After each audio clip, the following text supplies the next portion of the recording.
You're listening to The Coffee Hour. I'm Andy Bates. I'm Sarah Gulseth. Today's episode of The Coffee Hour is underwritten in part by Concordia University Chicago. You can learn more about Concordia University Chicago by visiting cuchicago.edu. In today's episode, we have the privilege of partnering with our friends at the Lutheran Witness. The Reverend Roy Askins and LCMS photojournalist Eric Lunsford traveled to Madrid, Spain to meet Alliance missionary pastors. Pastor Askins, welcome. Hey, Andy, thank you for having me here. Would you share with us a brief introduction of today's interview? Yeah, so we went to Spain to talk to a couple of Alliance missionaries, which you'll learn about in the podcast, what an Alliance missionary is, Pastor Isaac Machado and Allison Henn, and learn about what they're doing as Alliance missionaries and how they're serving the church there in Spain. It's phenomenal work happening all over the country. They do a ton of traveling to proclaim the gospel and care for God's people all over the country of Spain. Well, thanks for traveling and sharing this story with us so we can share it with our listeners. And we'll share a little bit more at the end of the program so you can find out how you can catch the whole interview. Hello and welcome to the Lutheran Witness Podcast. I'm Roy Askins. We are in Madrid, Spain, in the home of Pastor Allison Henn, who is a missionary here, along with Isaac Machado. I have Eric Lunsford, our Synods photographer, with us here as well. And we are learning about Alliance missionary and Alliance missionary work. So quick introductions first. Pastor Isaac Machado, how are you? I'm very well, thank you. Pastor Allison Henn, how are you doing today? Well, thank you. And Eric, how about you? Terrific. Excellent. So we're going to talk about Alliance missionary work. We're going to talk about work in Spain here in particular, because there's a lot going on here in Spain. But I want to start with kind of your origin stories, where you came from, how you got to this place. So I actually want to start with Pastor Machado. If you could, tell us a little bit about yourself, where you came from, how you got to say become a pastor. Let's just kind of start with that. How did you become a pastor and kind of your story there? Okay. Well, I'm from Venezuela, specifically in Caracas. And I started a program in Venezuela in our Bible Institute in 2009, 2010 with Pastor Ted Cray. And then in 2015, I received a scholarship to go to Argentina and to the seminary there. Being there in the seminary was a very good experience for me. I went there first only to know more about theology, but my second week there, I was in love in the ministry. Well, in 2019, I graduated in the seminary in the Dominican Republic and became a pastor. So were you always interested in being a pastor, or, why did you become a pastor? Well, at first, no. I have a first career. I'm sound engineer, but... So you could have set this all up for me. You could have done all of this. Probably. But I remember having this conversation with Pastor Ted Cray in Venezuela, and he encouraged me to start learning about theology, because at age of 12, I started some classes in our Bible Institute in Venezuela, basic doctrines and St. Paul's life and all that. I really fell in love of the theology and want to learn a little more. So why did you move from your second career, your first career as a sound engineer? Was there a particular event that kind of moved you from sound engineer into theology and wanting to learn more about theology? Well, at first, no. I remember being in Venezuela and talk with the director of the seminary in Argentina, and he said something to me. When he was leaving the country, he said to me, next year you will see each other in Argentina in the seminary. And my parents encouraged me to jump into the theology career. And I say, I need to have an opportunity to this, and what's God to put me in that correct way, and thank you, God, for that. That's wonderful.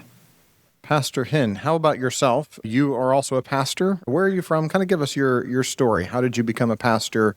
Where are you from? All that sort of good stuff. Okay. I'm from Brazil. Specifically, I'm from a small city in Rio Grande do Sul. The city is Três Passos. Small city, and I studied in Seminary Concordia in Rio Grande do Sul, São Paulo. So I decided in the seminar because my family in the church every day, every weekend, my mom, my father, read the Bible, devotion in my house. And my father was the leader in the church. And when I was 17, I saw I go through the seminar. So was your father's leadership really in the home and in the church that was a kind of a guiding factor there? Yeah, in the home and the church too. And he helps the pastor of the things or the leadership in the church.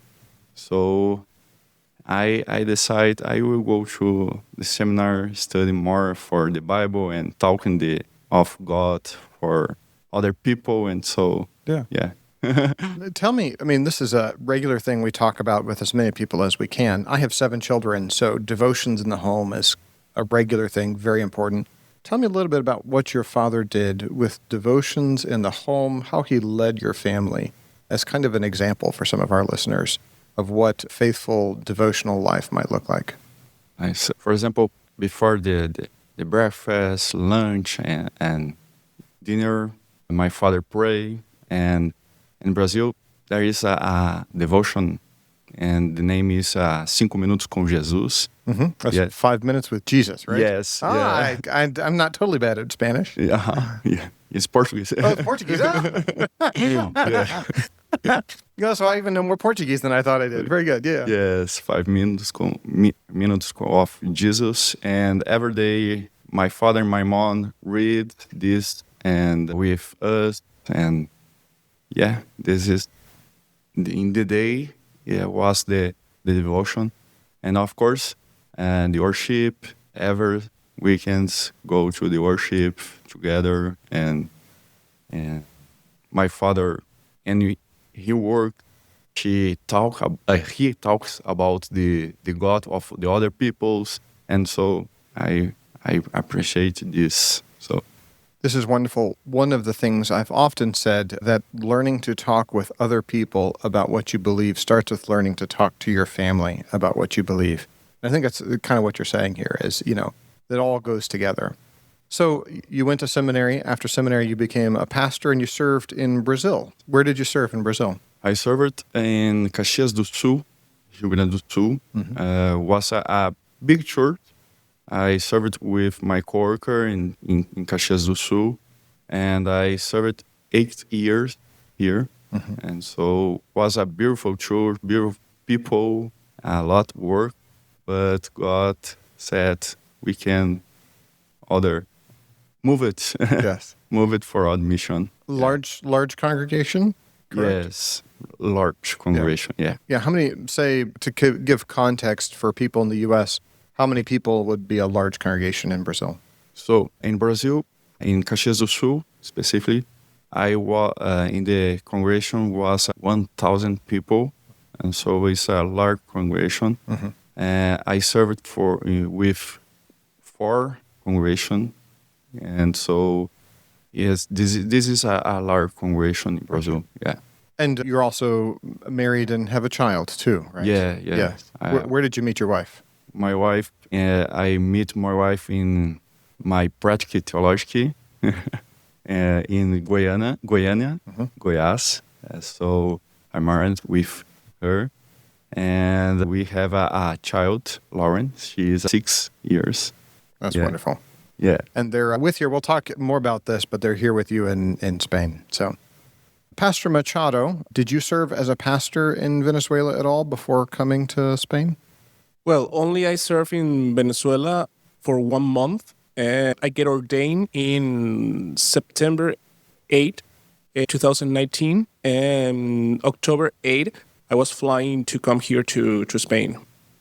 Yeah, only 1 month. Only 1 month. Yeah. Wow. So how did that happen? How did you get to Spain? What's kind of the story for why Spain was an option for you? Yeah, well, I never imagined to be pastor or missionary here in Spain, but God put the correct conversations and the correct people in my way.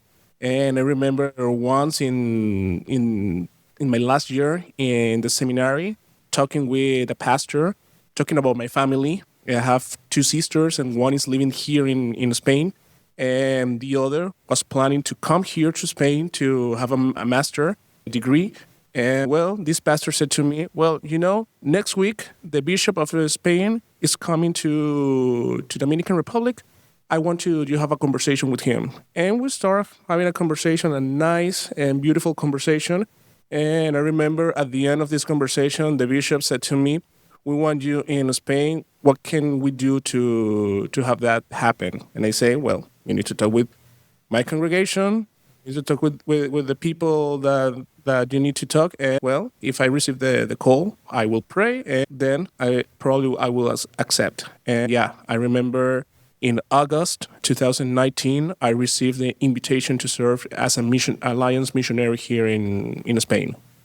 Can you just briefly for our people define what an alliance missionary is? Yeah, an alliance missionary is a pastor from other national body. For example, I'm a pastor, a Venezuelan pastor. I was ordained in Venezuela, and we have like an agreement with LCMS to be a missionary to send to another specific national body. For example, here in Spain, I have a relationship with, I'm a Venezuelan pastor, but I'm a Spaniard pastor too. I have these two relationships with these two church bodies. So is the call from Venezuela or from Spain or from the LCMS, for that matter? Well, I received a call from being a pastor in Venezuela, and I received the invitation from LCMS to be alliance missionary serving in Spain. Perfect. And for our listeners here, that's a perfect definition of an alliance missionary. I just want to point out that alliance missionaries are supported by Lutheran Church Missouri Synod members. They support this work. It's very key work for the LCMS. So plenty of opportunities. We're going to talk about here in Spain. There's a lot of work going on here in Spain, but plenty of opportunities around the world to do mission work. And this is a way that international partner church bodies of the LCMS are able to support the broader mission of the church by sending their pastors kind of to LCMS mission fields to be supported by LCMS folks. And we'll talk about this a little bit more towards the end. So thank you, Pastor Machado. You're listening to the Lutheran Witness Podcast with the Reverend Roy Askins on the Coffee Hour. We'll continue more of this Lutheran Witness story with Pastor Askins in just a moment. I'm Andy Bates. I'm Sarah Gulseth.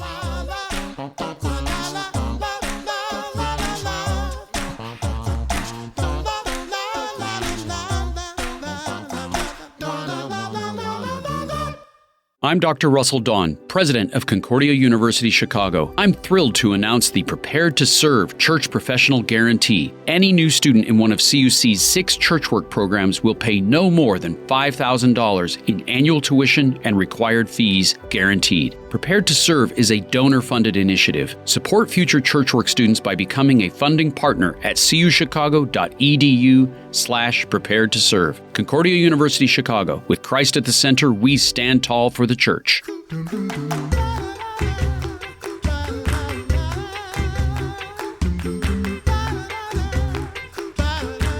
Welcome back to the Coffee Hour. I'm Andy Bates. I'm Sarah Gulseth. We continue with Pastor Askins of the Lutheran Witness and his recent conversation with Alliance missionaries serving in partnership with the LCMS. Pastor Henn, how did you become a missionary? So, it's the same of the Machado, Isaac Machado, but the church in Brazil said, we need the pastor for the Aliança, Project Aliança. So I said, I am here. So, but the church not said, we move it abroad to Spain. No. So said, okay, now we can text, interview. So, and after this, I received the call for the Spain. So that's a big jump. You were 8 years in Brazil and then taking a call. Why did you raise your hand when they asked, we're looking for Project Alliance or Alliance Project missionaries? Why did you raise your hand? What was your interest there? Oh, this is a good question. Yeah.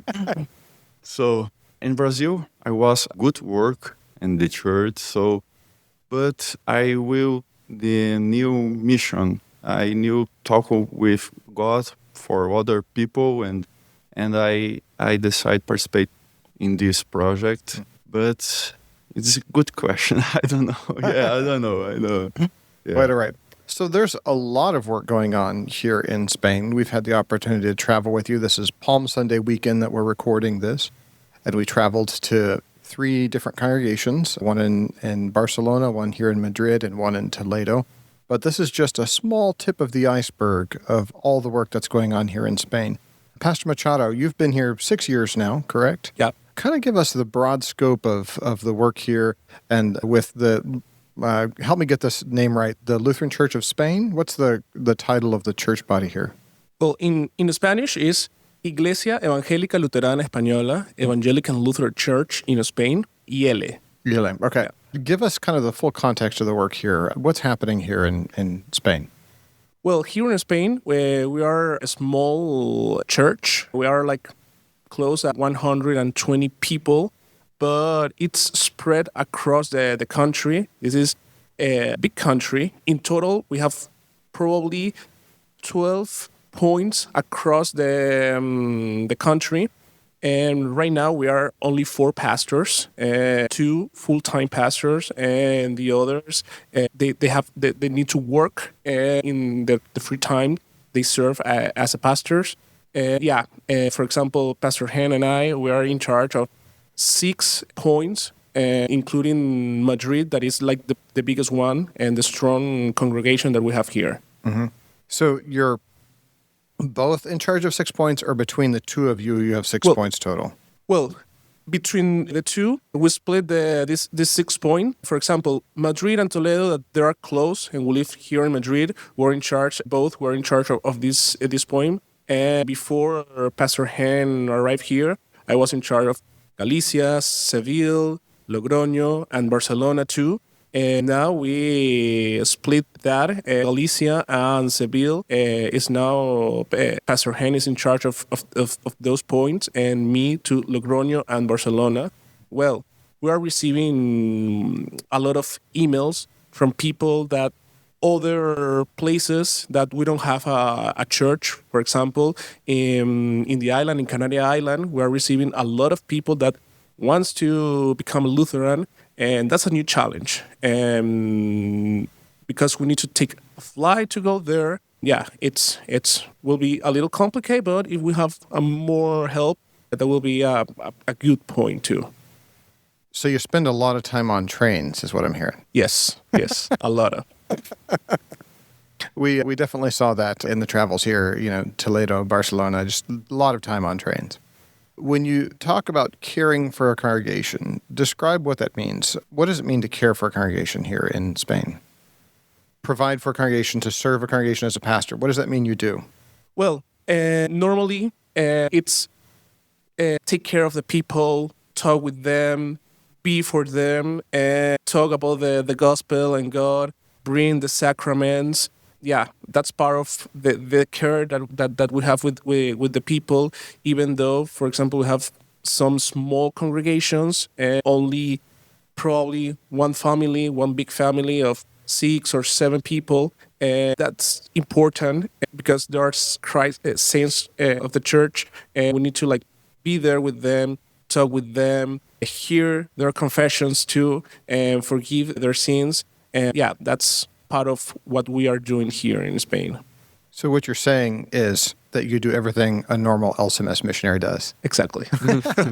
In other words, you do everything you would do as a pastor. There's no difference. We use a special term for it to help people understand what this project is, but the work that you do is fundamentally the work of a pastor, caring for God's people. Exactly. Proclaiming the gospel. Mm-hmm. You talked a little bit on one of our trips.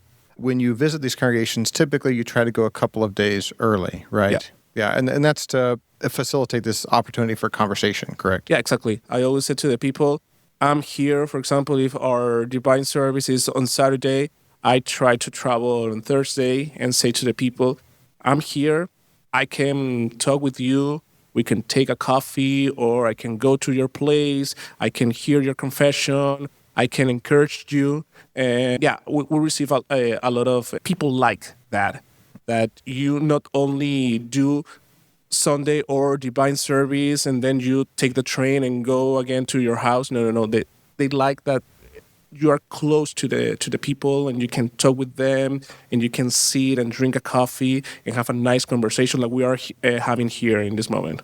Yeah. We definitely got a sense of that. And we'll come back to that. I'm going to throw it back over to Pastor Henn here. Pastor Henn, how long have you been an Alliance missionary here in Spain now? So I am a beginner here. Yeah, 6 months. 6 months, yeah. And you've had a little bit of a difficulty transitioning to Spain. Tell us a little bit about kind of the difficulty with visas and whatnot kind of coming over. Okay.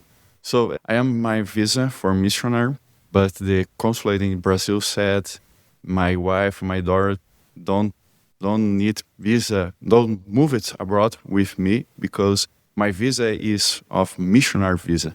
So it's a specific mission visa. And so my wife, my daughter don't have visa, and now we stay here 3 months. After this, we go move it to 3 months, and the end in October, my wife returned to Brazil, and I can the reoccupation family reoccupation. Mm-hmm. So it's so complicated, but God put here, and God make the thing for us. It's good, and so it's complicated, the visa. Yeah. So what you're saying is you basically, the way the visa law works, you and your family have to leave every 3 months in order to return back, and then you can stay 3 months until you're able to fully finish out the visa process. Is that right? Yeah. And you were in Ireland, correct? Correct. But you didn't just sit on your laurels. In other words, you had other things to do. What did you do while you were in Ireland? So I working with Bible studying in Madrid online, and with teenager online too, and a Bible course online. And in Ireland, I support other mission with the Lutheran Church too, and Pastor Tapani, it's here now. He is a pastor in England. So I talk with other people in Ireland, Brazilian people and Spanish people, and I start the mission in Ireland. So God put here and work here. So you're going to be a multi-country missionary here pretty soon, Ireland and Spain. Getting back to the idea of this community, Eric, you really noticed this when we were in Toledo especially, but you had some great descriptions of kind of the community here in Spain. Talk to us about that. Absolutely. I noticed right away, I love to observe and just look.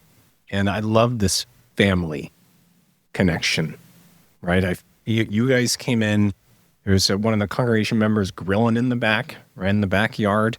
Isaac, I love that you just sat down on a tricycle and just had a lot of fun. That's why I love you so much. And Pastor Henn, there was not a time I didn't see a smile on your face, and your daughter's just playing with the other children there, and it's so close. And then we all come together for this wonderful meal, and we sit, and we haven't skipped a beat. Yet I've never met anyone. I just love that, because you know that you're fellow brothers and sisters in Christ, right? And I mean, these are your people. These are our people. We're here in this together, and that's what I love, being in the body of Christ together. Is that although there's times I have a hard time understanding. I try to translate in my head. I don't do a very good job at that at all, but I know why we were there. We worship together, and we have that life together. Absolutely love that. Pastor Machado, talking about work in Spain, can you help us or describe for us kind of what are some of the biggest challenges that you face as in your work here in Spain? In Spain, yeah. One of the biggest challenge is that we have two extremes here in Spain. This traditional Roman Catholicism in the people, and at the same time, they have a lot of atheists here, and a lot of liberalism here. And when you try to talk about God, about the gospel, you will receive a lot of reject. That happened across the world, but you can see here very strong. But right now, I can say this year, people are trying to connect with something and really they're trying to find God. And we receive a lot of message, a lot of emails, a lot of text from our WhatsApp number that people said, hey, we're trying to find God. And we look into your church and we want to like hear what you need to say to us about God. But yeah, a lot of people with this traditional Catholicism and the atheists, it's very strong to with that here in Spain. Here in Spain. So are you able to respond to all of these when they come in through WhatsApp? Like, how do you respond to these, especially when you have people from all over the country? You know, obviously you want to visit as many as possible, but, you know, how do you keep track of all this? How do you actually respond to all these responses? Well, thank God, now I have help. We can talk with these people, split this, but, well, we take the time and we answer the questions. Sometimes, for example, the audios, and Pastor Henn can tell about that. People that send you a voice note from 20 minutes and you need to like hear all what they are saying. But we take some times to talk with the people, to reach out the people, try to connect. Sometimes the people stay in the church. Other time, the people say, well, thank you for your time, but, you know, we are not right now interested. And it's like, well, I will continue praying for you, and we are here. And we never close the door to the people. We say, we are here, and when you want to, like, come again or come back, we are here for you. So I feel like there's a story about a long audio message here, Pastor Henn. We think we need to hear this story. Yeah, sometimes the people send message and talk about the doctrine, but sometimes it's a small question, or sometimes it's a difficult question, and we need to study more and think about we send this mention because it's so complicated today. Talk about some themes, and so complicated for talk about this, and especially in WhatsApp or emails, it's complicated, but it's So do you type these messages back, or do you record audio files and send them audio files back? Yeah. Yeah. Alliance missionary work. Let's kind of wrap this up, kind of talk now about some of the Alliance missionary work, why it's key here in Spain. Would the Lutheran Church here in Spain, the Evangelical Lutheran Church in Spain, be able to do the amount of work that they're doing now without Alliance missionaries?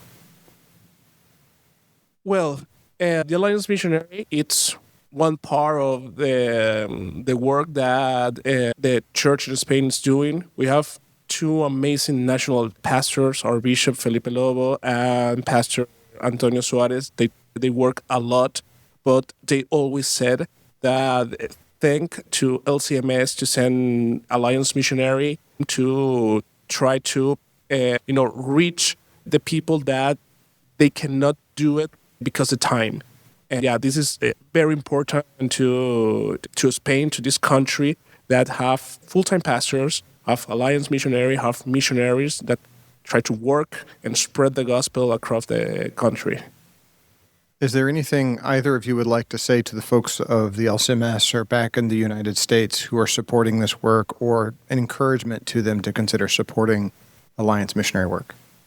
Well, first, I wanted to say thank you, because thanks you and your support, we can work, we can travel, we can do our work, and don't be, worry about other things that are work that God put us here. Thank you for that, and I encourage the rest of the people and the rest of the people in U.S. if you want to support this program, do it. It's very good, not only here in Spain but across the world, and that will be very helpful. Yeah, my words is the same of the Isaac Machado, and pray.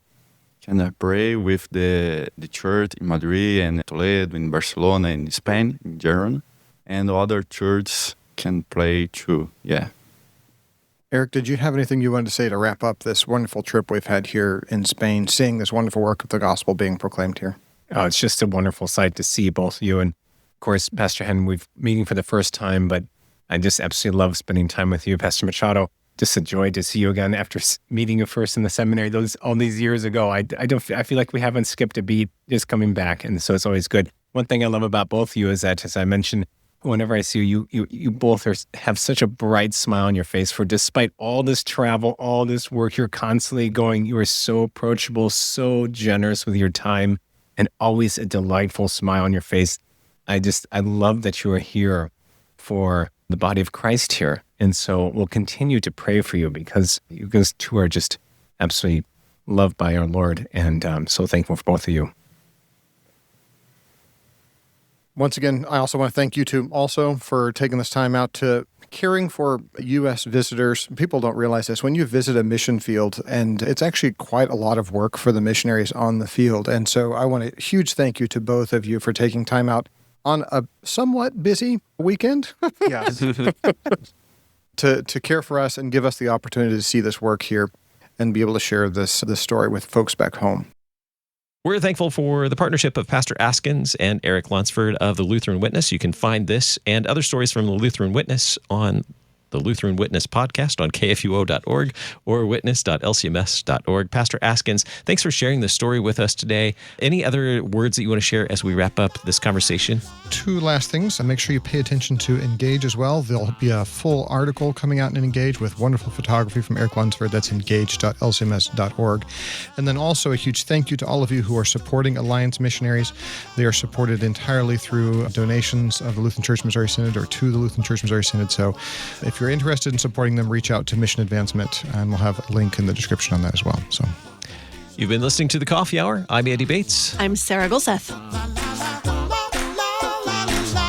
The Coffee Hour with Andy and Sarah is a production of KFUO. To support the Coffee Hour and KFUO Radio, visit kfuo.org. You can also text KFUO to 41444 or send an email to gifts@kfuo.org. And you can call us at 800-844-0524. KFUO. Christ for you, anytime, anywhere.